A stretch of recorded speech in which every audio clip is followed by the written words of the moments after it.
The HP printer error code 5804 occurs when the power supply to the printer is of low voltage.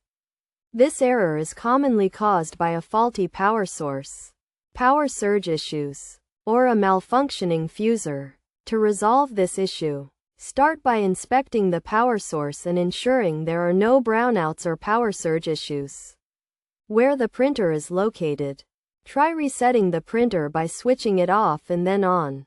Check the printer's connection and remove any other heavy drain components connected to the same power source. Remove any power surge protectors or power guards, and connect the printer to a separate power supply or plug it directly into an electrical outlet.